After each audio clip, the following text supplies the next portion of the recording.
ইসলামী রাষ্ট্রটা জামাতের দৃষ্টিতে আসলে কি, বা আল্লাহর আইন চাই, আল্লাহর আইনটা আসলে জামাত ইসলামের দৃষ্টিতে কি? সব নাগরিকের ভরণ পোষণের ব্যবস্থা রাষ্ট্রকে করতে হবে। যাকে কাজ দিতে পারবে না তাকে বেকার ভাতা দিতে হবে। বেকার ভাতার দিকেই যদি আমরা দেখি, সেটা তো ধরেন আপনার ইউরোপের কান্ট্রি গুলাতে বেকার ভাতা আছে, আল্লাহর আইন তো সেখানে নাই। এখন আল্লাহর আইনটাই কেন দরকার? দেখেন একটা কথা, অনেক অমুসলিম দেশে ইসলামের অনেক মানবিক দিক কিন্তু তারা পালন করে, কিন্তু দুঃখ এবং দুর্ভাগ্য হলো মুসলিম দেশে সেটা প্রতিপালিত হয় না। জামাত ইসলামের যেই স্লোগানটি বাংলাদেশে একসময় সবচেয়ে জনপ্রিয় ছিল এবং বিভিন্ন দেয়ালে দেয়াল লিখা হিসাবে দেখা যেত, সেটি হচ্ছে আল্লাহর আইন চাই, সৎ লোকের শাসন চাই, জি তাই তো? তো জি সৎ লোকের শাসন নিয়ে তো কারো কোনো সন্দেহ নাই। বাংলাদেশের ১০০ ভাগ মানুষই সৎ, আমি বলবো ৯৯ ভাগ মানুষই সৎ লোকের শাসন চায়। ১% হচ্ছে যারা দুর্নীতি করে বা অসৎ লোক, তারা তারা ছাড়া। তো সেই অংশটি নিয়ে কারো কোনো সন্দেহ নেই। আল্লাহর আইন চাই বা জামাত ইসলাম ইসলামী রাষ্ট্র করতে চায়, এই ধারণার উপর কি জামাত ইসলাম, বর্তমান বাংলাদেশ জামাত ইসলাম এখনো প্রতিষ্ঠিত আছে? যদি থেকে দেখুন থাকে, আপনি কি একটু ব্যাখ্যা করবেন ইসলামী রাষ্ট্রটা জামাতের দৃষ্টিতে আসলে কি, বা আল্লাহর আইন চাই, আল্লাহর আইনটা আসলে জামাত ইসলামের দৃষ্টিতে কি? দেখুন, আপনি খুব গুরুত্বপূর্ণ একটা ইস্যু তুলেছেন।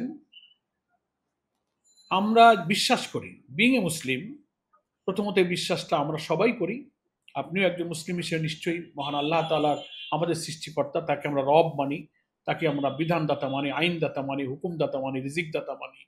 এবং আল্লাহকে বিশ্বাসের যে অর্থ, লা ইলাহা, এই কথাটার অর্থই হলো, ইলাহা শব্দটার অর্থই হলো হুকুমদাতা, আইনদাতা, বিধানদাতা, পালনকর্তা, শাসনকর্তা। সমস্ত ক্ষমতার উৎস যার হাতে, তাকেই কিন্তু ইলাহা শব্দ দিয়ে কোরআন মজিদে উল্লেখ করা হয়েছে। রব কথাটার অর্থ প্রতিপালক, তিনি প্রতিপালন করেন, তার জন্য কি প্রয়োজন যা তিনি জানেন। তো খুব সংক্ষেপে কথা হলো যে সেই আল্লাহর প্রতি যেহেতু আমাদের ঈমান আছে, তিনি আমাদেরকে সৃষ্টি করেছেন, এই আসমান, জমিন, দুনিয়া, সাগর, মহাসাগর, চন্দ্র, সূর্য, গ্রহ, নক্ষত্র, সবকিছু তার সৃষ্টি। আমাকে তিনি সৃষ্টি করেছেন, তারই আলো বাতাসে আমি জীবন যাপন করছি, তার দেওয়া রিজিক পালন করছি। ফলে সবকিছু যিনি দিলেন, ফলে এই সমাজে, এই দুনিয়াতে সেই মানুষটা কিভাবে ভালো করে চলতে পারবে, সেই বিধানটা, সেই আইনটাও তার কাছ থেকে আসতে পারে। এটাও কিন্তু ইমানের একটা অংশ বলে মুসলিম হিসেবে আমরা, বিং এ মুসলিম, এটাকে আমরা বিলিভ করি। এবং আল্লাহ কোরআন মজিদে এটা বলেছেন যে ইনিল হুকম ইল্লা লিল্লাহ, হুকুম এবং বিধান একমাত্র আল্লাহ তাআলারই চলবে।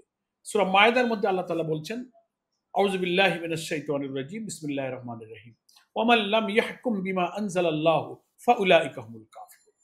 সমাজ এবং জীবনের সর্বত্র যারা আল্লাহ তাআলার নাজিলকৃত বিধান দ্বারা বিচার ফয়সালা করবে না, তারা কুফরি করবে, তারা আল্লাহকে অস্বীকার করার শামিল হয়ে যাবে। এখানে তিনটা আয়াত আছে, ফাউলাইকা হুমুজ জালিমুন, ফাউলাইকা হুমুল ফাসিকুন, তারা জালেম হবে, তারা ফাসিক হবে। তো প্রশ্ন হলো যে আমি যদি আল্লাহতেই বিশ্বাস করি, তো আল্লাহর কিছু জিনিস আমি মানবো আর কিছু জিনিস মানবো না।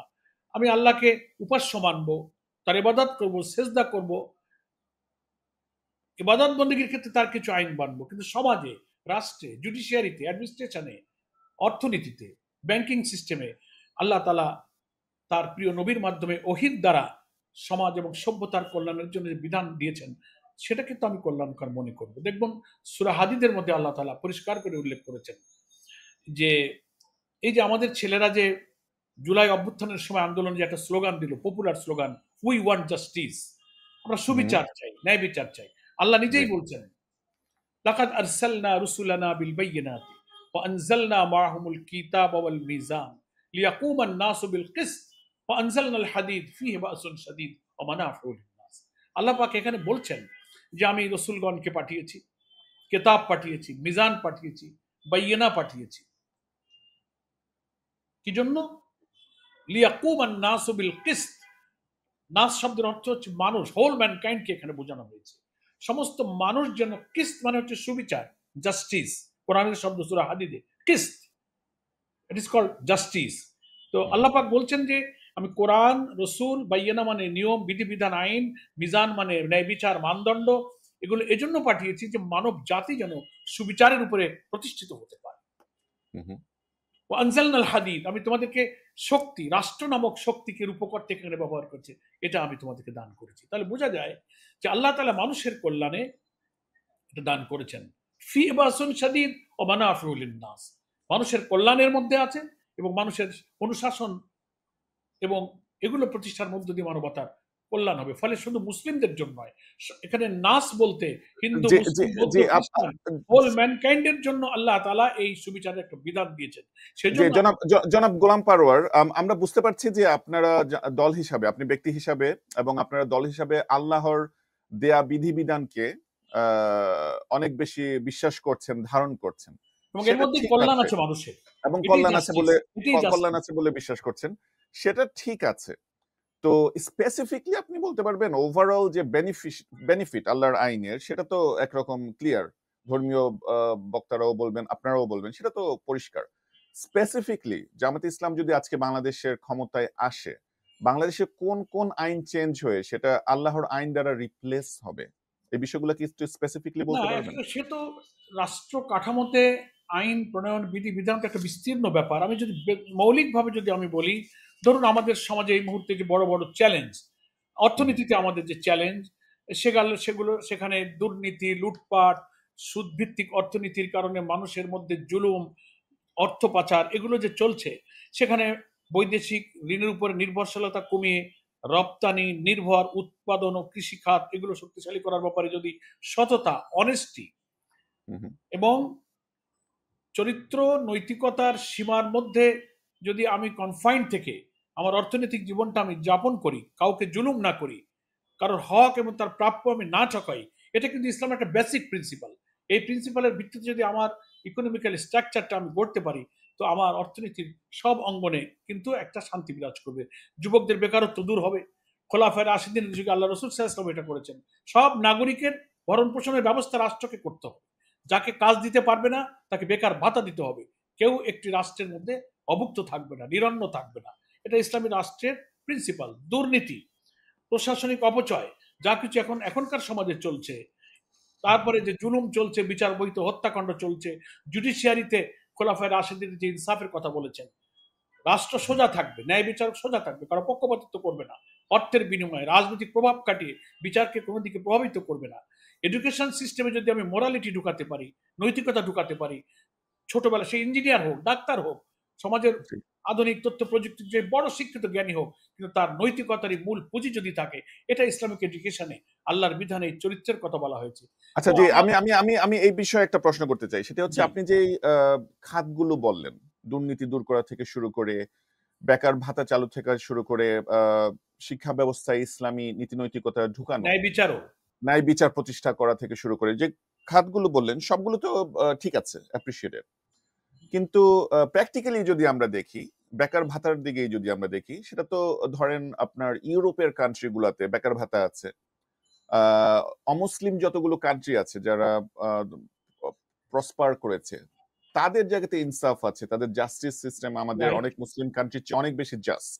রাইট। আল্লাহর আইন তো সেখানে নাই। এখন আল্লাহর আইনটাই কেন দরকার এই কাজগুলো করার জন্য? এই জাস্টিসটাই তো আল্লাহর আইনে আছে। আপনি ইউরোপিয়ান কান্ট্রি বা অন্যান্য দুনিয়ার যেসব দেশে বেকার ভাতা চালু আছে, মানুষের সোশ্যাল ওয়েলফেয়ারের যে সিস্টেম আছে, এটা কিন্তু ইসলামের নীতির যেসব অংশ ওই সব দেশে প্রতিপালিত তারা করছেন।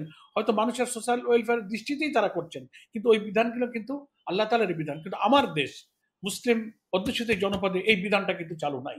ফলে অর্থনীতিতে বৈষম্যের বিরোধিতা করে বৈষম্যহীন একটা সমাজ প্রতিষ্ঠার ক্ষেত্রে যদি ইসলামী নৈতিকতার এই মৌলিক দর্শন যদি সব রাষ্ট্রের স্ট্রাকচার গুলোতে থাকে, সেখানে কিন্তু একটা ইনসাফ, একটা সুবিচারের রাষ্ট্র ব্যবস্থা কিন্তু কায়েম হবে। দেখেন একটা কথা, অনেক অমুসলিম দেশে ইসলামের অনেক মানবিক দিক কিন্তু তারা পালন করে, কিন্তু দুঃখ হুম, এবং দুর্ভাগ্য হলো মুসলিম দেশে সেটা প্রতিপালিত হয় না। হুম, হুম। অনেক অমুসলিম দেশে এটা কারণটা কি আপনার কাছে কি মনে হয়, যে আমি মনে এটা একটা আমি মনে অস্বাভাবিক বিষয় না যে একটি অমুসলিম দেশে তারা ইসলামের যে সামাজিক সুবিচারের কথা আপনি এখন বলছেন, দেখা যাচ্ছে বেশিরভাগের রিফ্লেকশন তাদের কাছে আছে। জি, মুসলিম বিশ্ব, বাংলাদেশ এবং ইন্ডিয়া, সরি ইন্ডিয়া তো না, বাংলাদেশ, পাকিস্তান, আরব বিশ্ব সহ অনেক জায়গাতে আমরা দেখি তাদের সামাজিক সুবিচারের, ইসলামের যে সামাজিক সুবিচার, সেগুলো রিফ্লেকশন সেখানে নাই। আপনার কাছে কি মনে হয় এমনটা কিভাবে হলো? আমরা মনে করি এটা আমার দৃষ্টিতে, এবং আমরা অনেকেই এটা মনে করি যে এটা আমাদের দুর্ভাগ্য যে আমরা যারা মুসলিম, মুসলিম হিসেবে আমার নিজস্ব আদর্শ ইসলামের যে অনুসরণ প্রতিপালন আমার করা উচিত, আমরা শতভাগ সেটা করি না বলে আমাদের এখানকার ভালো অংশটুকু, কল্যাণকর জিনিসটুকু অন্যরা অনুসরণ করছে, করে তার জি। থেকে তারা উপকৃত হচ্ছে, কিন্তু আমার নিজস্ব আদর্শ আমি পুরো অনুসরণ করতে পারছি না বলে আসলে আমরা তার যে সুফল, তার যে বেনিফিট, তার যে রিলিফ, তার যে ওয়েলফেয়ার, এটা আমরা গ্রহণ করতে পারছি না। এটা ভেরি আনফরচুনেট, এটা আমাদের জন্য দুর্ভাগ্য। এই দোষ মানে যে আমাদের। যে যে- যে পয়েন্টটা এখানে ক্রিয়েট হয় সেটা হচ্ছে, যদি অন্যান্য দেশ তারা যদি ইসলামী রাষ্ট্র না হয়ে ইসলামকে আল্লাহর আইন কায়েম করছে এই ঘোষণা না দিয়ে তারা যদি বেশিরভাগ এই সামাজিক সুবিচারের যেই মাপকাঠিগুলো আপনি বললেন অ্যাচিভ করতে পারে বা অনেক দূর এগিয়ে যেতে পারে, সেখানে জামাতে ইসলামের কেন আল্লাহর আইন বা ইসলামী রাষ্ট্র লাগবে এই সেম কাজগুলো করতে? না, মানে আমি আমি আল্লাহর আইন বলি আর না বলি, ওই বিধান তো আল্লাহরই। ফলে আমরা আচ্ছা সেই বিধানটাই চাচ্ছি। আমার কথা হচ্ছে, আপনি যে আচ্ছা। যে বিধানই বিউটি অফ ইসলাম আপনি বলেন, সোশ্যাল ওয়েলফেয়ার বলেন, আপনি শব্দ যে অভিধায় আপনি তাকে অভিহিত করেন, ওই সততার ওই বিধান, সুবিচারের বিধানটা আসলে আল্লাহরই প্রদত্ত। সেটা যদি কোনো অমুসলিমও মানে, তো সেখান থেকে, যেমন সূর্যের আলো, এর থেকে তো শুধু মুসলিম আর উপকৃত হয় না, অমুসলিমরা তো উপকৃত হয়। নদীর পানি থেকে, বাতাস থেকে সমস্ত মানবতা কিন্তু উপকৃত হয়। এখন আমাকে সেই স্বীকারই করতে হচ্ছে, এটা আল্লাহরই বিধান। এখন আমাদের এটা যদি প্রতিপালন আমরা করতে পারতাম, তাহলে আমরা এর থেকে কিন্তু উপকৃত হতে পারতাম, সমাজ এবং মানবতা উপকৃত হতো। জি ধন্যবাদ আপনাকে, জি ধন্যবাদ জি। আপনাকে।